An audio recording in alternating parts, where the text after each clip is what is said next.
Hola, Buenos días. buenos días. ¿Cómo estás, Surendra? Estoy bien, señorita.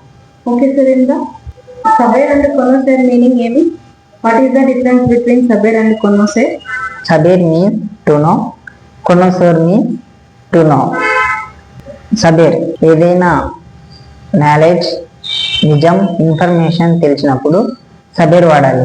కొనోసేర్ ఎవరైనా person, place, థింగ్తో పరిచయం ఉన్నప్పుడు పరిచయం ఉంది లేదా చనువు ఉంది అంటే కొనోసేర్ యూజ్ చేస్తాం. In English saber to express knowledge, fact, information about something you have to say saber. Like I know how to swim, you know how to speak a language. Conocer to express familiarity or acquaintance with a person or place or thing. Give me two examples. I know mathematics. ¿Cómo se dice I know mathematics en español?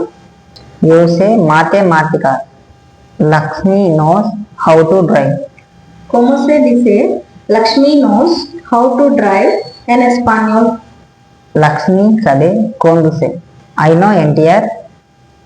¿Cómo se dice I know NTR en español? Yo conozco a NTR.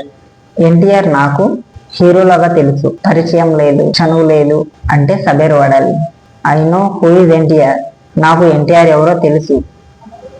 ¿Cómo se dice I know who is NTR en español? You say NTR. ఆయన నాకు just hero అని తెలుసు. పరిచయము చనువు లేదు కాబట్టి సబేర్ వాడాలి. పరిచయము చనువు ఉంది నాకు ఎన్టీఆర్తో అంటే కొనసేర్ వాడాలి. ఐ నో ఎన్టీఆర్, యో కొనస్కో ఆ NTR. Very good. Muy bien, Surendra. Gracias, señorita. De nada. Chao. Chao.